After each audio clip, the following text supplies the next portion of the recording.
Welcome back to the Crypto's Key conversation. I want to quickly jump into the stuff because I want to try to catch JD's live stream that he has coming up. But quickly coming over here, I wanted to touch this video clip that DAI had put up. So it says, at what point do we start asking if the people in power are intentionally destroying the U.S. From the inside? So let's listen to this Tim Draper right here. I have no idea why the SEC would try to go after two groups that are doing everything they can to comply with all the ridiculous regulations that these guys are putting together. And somehow the SEC decides to slap them down. I think we need a new way of thinking at the SEC. This is not Has the SEC contacted you about this, Tim? Yeah, this isn't healthy for America. Absolutely, man. It's tragic. And quickly touching on this is Cowboy Crypto's responding to Anthony Welfare here. It says, working in the at Ripple NYC office this week, and very pleased to see our first ever CBDC award awarded by Conference Research at the 2023 DCC, so Digital Currency Conference. So right here, Cowboy Crypto says, at Ripple, Best Sustainability Initiative 2023 DCC. A few sponsors from December, or DCC 2023, and you have the Amazon, Ripple, and then, oops, let me zoom out real quick. FNA, remember we talked about FNA, right? So just a lot more recognition and a lot more, just positive things. And the crazy thing is not really moving price. So JD's on live real quick. I'm going to cover this really fast. It says response to the largest allegations from Senator Tuberville. So this is Prometheum's response to what we covered yesterday, right? They sent the letter saying they want an investigation. Prometheum did not misrepresent our relationship with the Wang Chain during testimony. Aaron Kaplan, co-CEO and co-founder of the Prometheum, never stated that the joint development of this blockchain traded system with the Wang Chain ended in December 2019. We determined in early 2020 that the co-development of technology was not viable in order to avoid corporate and litigation risks, sought to create value from our relationship. In its written testimony, Prometheum clearly states that the joint development with Wang Chain and its affiliates formally ended in October 2021. Any reference to Wang Chain and Hashkey being a co-founder, partner, or otherwise is dated and incorrect. As of June 25th, 2023, Hashkey is it's only a shareholder, as it no longer has the right to appoint a director to the Prometheum board of directors, and Dr. Zhao stepped down from the Prometheum board of directors. Prometheum's ongoing efforts to achieve a compliant digital asset security ecosystem will not be derailed by partisan and suspicious allegations. So that's just an update there. It's crazy because we seen the video footage, right? Just like how we uncover stuff within the hashtag ETHgate stuff and, the Ethereum Free Pass and Joseph Lubin and Consensus Disguise, all that stuff. It's like we have it. It's crazy. Coming over here, I quickly wanted to touch on what Benjamin Cowan says here. He says 2 headlines 7 months apart. So the first one says Bitcoin could plunge 70% to 5,000. Standard Chartered predicts and possible 2023 surprise. And then the second one is Bitcoin is set to quadruple to 120,000 by the end of 2024, Standard Chartered says, right? So then he says, the post is to show you how price predictions are meaningless, including my own. We all make price predictions. Most do not come true, or if they do, they occur at vastly different time frames than what was predicted. I would not put that much weight into price predictions, which, I mean, yeah, you got to be careful out there. And last one before we get on JD's live stream, it says, just in Bank of America order to pay $250 million for charging illegal fees and open credit card accounts without customer consent. I mean, we're not protected anywhere, really. We're at risk in any sort of capacity when it comes to our finances, our money, right? So when it comes to like decentralization, being able to trade peer-to-peer, obviously we need some sort of regulations, right? So, we can protect investors as much as possible when it comes to the digital asset, age and the crypto space and stuff. But it's like they say, oh, the banks that's been around and the incumbents are regulated and they can protect you and all this stuff. It's like we've seen collapse after collapse, and just a lot more chaos that's been happening with smaller banks. Now you have larger banks, just shady behaviors. I know you had the Wells Fargo stuff a while ago. I mean, it's just a lot of shady stuff. You're not protected out there, so you got to do the best you possibly can to educate yourself and do what's best for your finances. And I know me, I'm not putting all of my money and all of my assets into a bank. I'm just not. But I just kind of wanted to throw it up. Let's get on JD's live stream here because I think he's live. Let me go ahead and refresh this and see. Yeah, he is. All right, so we're going to listen into this. Just fast forward a few years. And what does he tell you? He says Bitcoin is an international asset. And he also talked about crypto, and he didn't use Bitcoin and crypto interchangeably, because I believe when you read the tea leaves that he believes there's going to be more than just Bitcoin. And I don't mean just ETH by that as well. And I don't just mean XRP, that there are going to be types of cryptos. And he talked about something that we've all been talking about for years, and that is the tokenization of real world assets, real estate, stocks, traditional stocks, all of those things. And so the big winner, as far as I believe, and this is what's fascinating, and we're going to talk about how this plays out as we move forward, but who was named in all of these ETFs, these spot Bitcoin ETFs, as, let's call it, the surveillance partner or custodial exchange? Coinbase. Coinbase was listed in BlackRock's. Coinbase was listed in Kathy Wood's ARK investment, in the CBOE, 5 spot Bitcoin ETF applications. Coinbase is listed in all 5, including Fidelity. So when you have all of these major traditional Wall Streeters talking about how they're partnering and using Coinbase at the same time that Coinbase is being pursued by the SEC, I don't see how that plays out. Right. Dave Weisberger, who is the CEO of, I think it's CoinShares, he's recently been saying, so I want to give credit where it's due, that we're in the negotiation phase. Remember, Tim Draper talked about with Gary Gensler on stage in 2018. They laugh at you. Then after they ignore you and laugh at you, then they get together and say, we're not going to let this happen. And then they realize they can't stop it. So what they do is they get their friends and their regulators to sue you and to litigate it. And then finally they buy you or adopt you. And David has said that we're in that negotiation phase. And at some point, I got to imagine, if there's an ETF granted with a BlackRock, for example, if that happens, I think Larry Fink picks up the phone. How are you going to be using Coinbase as your partner while they're being sued? How do you report that in your quarterlies? How do you report that in your registration? All of those things, right? And so I think Dave may be onto something about this negotiation phase.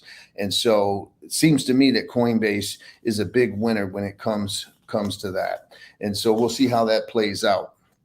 Now, speaking of Coinbase, the other big news is now we've got Coinbase had filed a letter to the judge, basically saying to the judge, we're providing the court with our intent that we're going to file a motion. It's under a rule called 12C. It is a motion for judgment on the pleadings.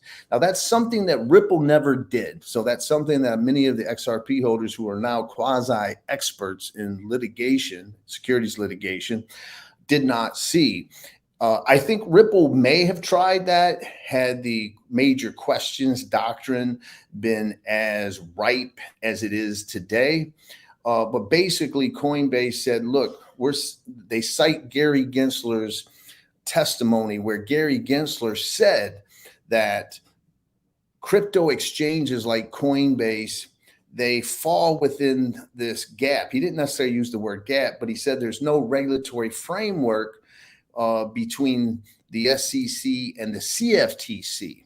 And then when you couple that with the Hinman emails, where the SEC senior officials talk about a regulatory gap that exists, and you take all of that and you couple it with the fact that Congress has got 15 bills that have been proposed where they're showing their intent to legislate this regulatory gap to provide that clarity to the market, Coinbase is saying, look, you don't even have jurisdiction here because you've acknowledged you don't have jurisdiction. You only have jurisdiction over securities. And in order for these to be securities, they have to be investment contracts under Howey, and they're not. And therefore, you don't even get to pursue this case, right?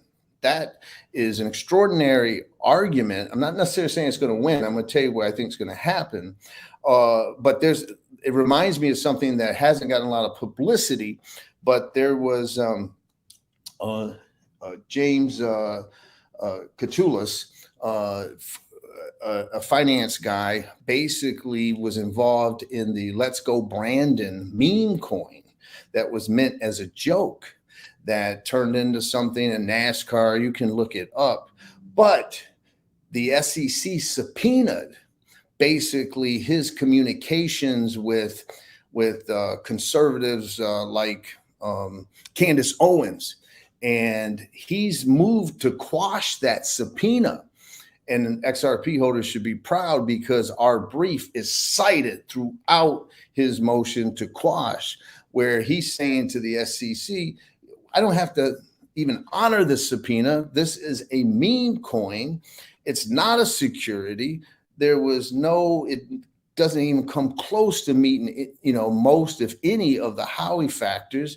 So they're attacking it on that level. It's a similar argument. And these are great arguments to make because it's highlighting more and more and more to the Supreme Court and to others and to Congress that you have to do something. And so basically, the SEC is pursuing basically that. And the SEC has let the judge know that the Coinbase model is basically they just find a buyer and a seller, and they match that buyer and that seller in the secondary market.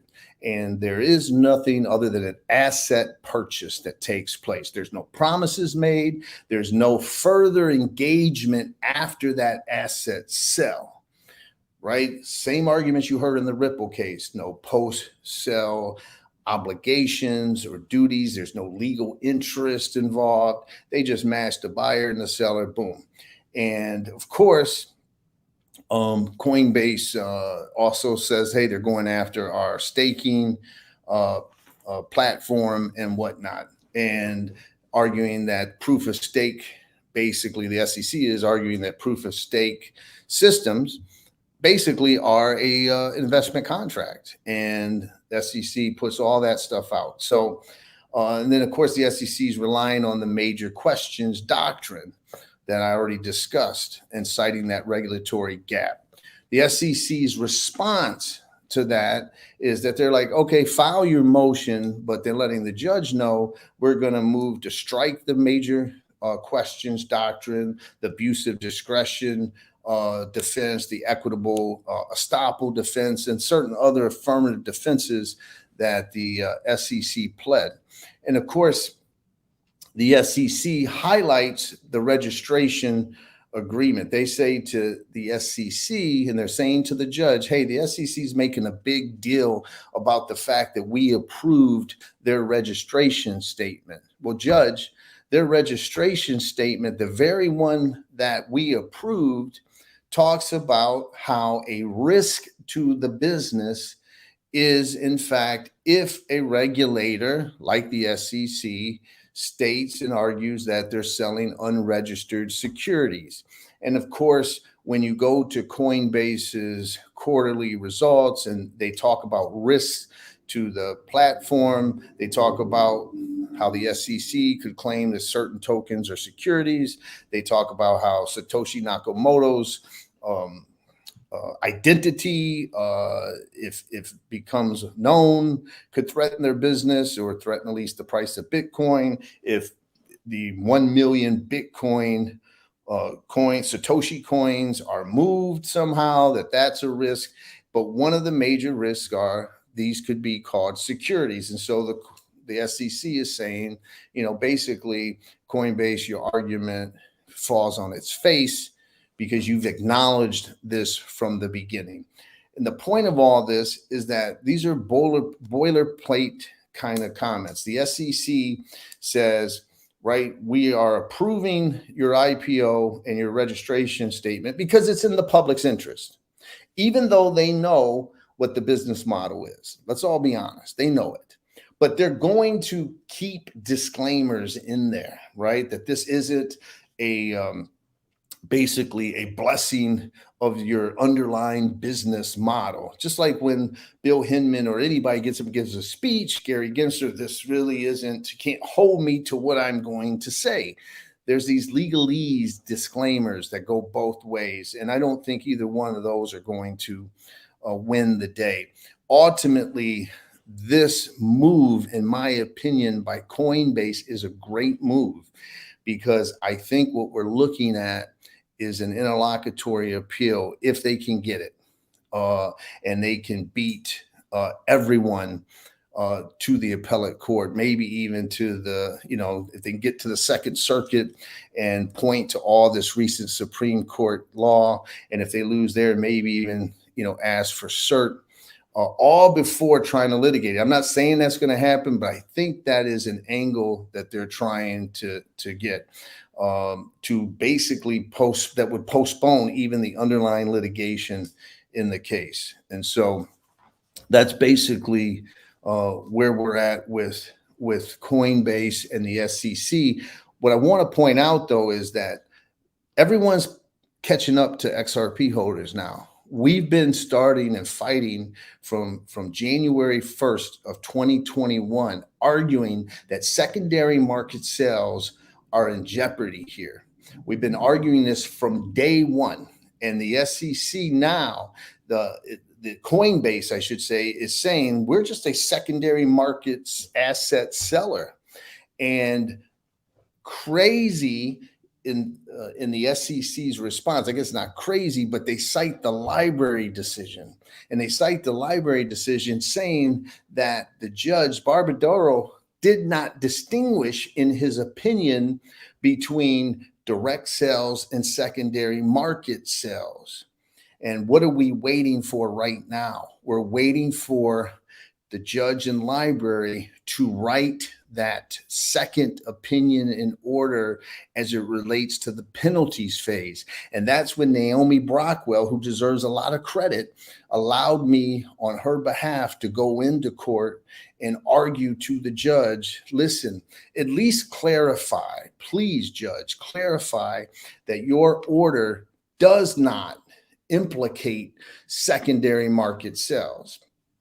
You don't have to say that no secondary market sales are never securities. Just make it clear that your order does not apply to that, and you never intended it to apply to secondary market sales. And the judge promised to do that. Now, we haven't seen it in writing, but I point that out to you because a lot of people were saying, why are you going there? It's the penalty phase. The summary judgment was already decided. And remember, I said every single court battle matters. And now we see this as evidenced by the SEC making a big deal out of that library decision where it was not distinguished. And that's why we have to go in and fight, which brings me to the point about, why get involved in amicus for Coinbase? And I have to be honest with everyone out there. Tribalism is exhausting. It really is absolutely frustrating and exhausting. I just want you to remember, when I first filed the writ of mandamus and got involved in the Ripple case, all the people that dislike Ripple said, why are you helping Ripple? This is ridiculous. Ripple dumped on XRP holders. There's XRP holders who feel that way. Why are you helping Ripple, John? And I kept saying, it's not about Ripple. I don't give a shit about Ripple. Okay, this is about secondary market sales. This is about property rights. This is about freedom. This is about being able to have your own asset. This is about stopping government overreach. That's what it's about. I don't care about Ripple. And a lot of the XRP holders, they agreed with that, and they would say the same thing. But now, because Coinbase delisted XRP and they haven't relisted XRP, I have people saying to me, why would you help Coinbase? I don't care about Coinbase. It is about the secondary market sale, and we have to distinguish those things. And so I'm not telling you to join if you don't want to join. I'm just saying, if you are a Coinbase customer and you don't want Coinbase to speak to you for you, and you certainly don't want the SEC to speak for you, then that's why you join, to have your own voice heard. And thank God that Naomi Brockwell agreed with that, because we wouldn't have even a fighting chance if she didn't. And that's why I encourage you all to get involved. So anyways, now the last thing to talk about is sort of what's been going on in the last 2 weeks since our last live stream. Is there's a company in crypto that came out of nowhere and completely unknown to most of us who've been involved in crypto for at least the last 5-6 years, and that is Prometheum. In fact, it's not just me and others, but I think we have a quote from Charles Hodgkinson from Cardano, right? Who is an Ethereum co-founder. And look what he said: who the hell are these guys? And, I think that was a sincere tweet by Charles. And how did these guys end up being a witness for the Democrats? And that's the thing to know about these hearings. These hearings, right? Whoever is in the majority gets to dictate the hearing. They set the agenda. And then each side gets their witnesses. And the Democrats, chose Prometheum. I just say, hey, just get right people. Like, I've encouraged Mark Cuban to be called as a witness. No one's asking for individual holders to be represented, right? We get the traditional people that, however they get picked, they get picked. But this company called Prometheum and its co-founder, Aaron Kaplan, got chosen.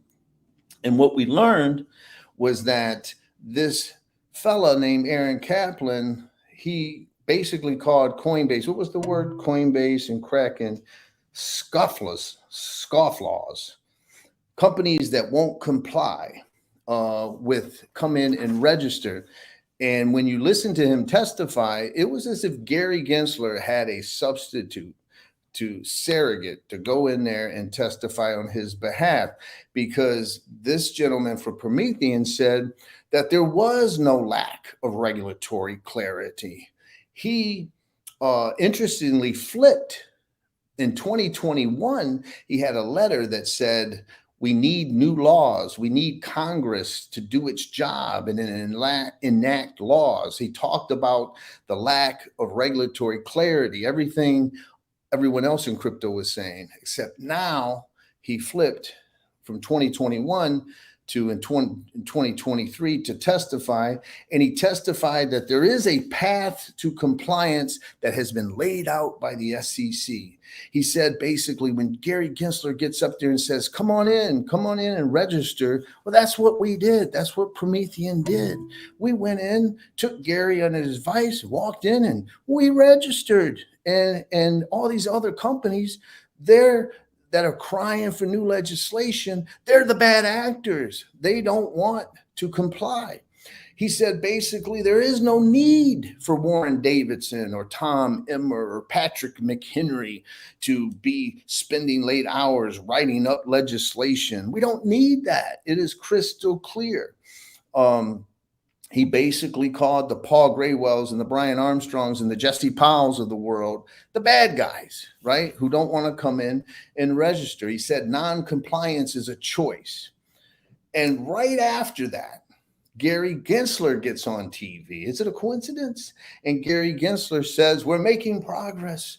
Just a couple weeks ago, we had a company come in and register. And he used Prometheum as an example of how to register because of this narrative that he's pushing. All right. So is it a coincidence that these fellas show up as a Democrat witnesses who flip-flop from what they said before, or is this politics involved in creating a narrative? And I was trying to figure out this Prometheum business model. And then I came across, so I wish I could give credit to whoever it was on Twitter. And I apologize that I don't. I would if I could remember who it was. And I came across a picture that embodied the Prometheum business model. And here it is. That's it. a vending machine, sort of the analogy to their business, but there's nothing in it. There's nothing you can sell. And just like this empty vending machine, they can't tell you what they're going to can sell. They can't even sell Bitcoin and Ethereum, which represents 70 to 75% of the market. They can't even do that. It's just an empty business. And they can't tell you what tokens in the future they're going to sell. And their only answer is, well, we want to crawl before we walk. Okay, so what we know what's going on is politics. But the XRP Army launched into action. Eleanor Terrett got involved, and the Blockchain Association got involved. And so on June 13th, the CEO, Aaron Kaplan, testified. And then on June 15th, Marissa Koppel filed FOIA requests seeking records related to Prometheum. Everyone should go see Laura Shen's podcast where Aaron Kaplan is on the Rodrigo Unchained podcast.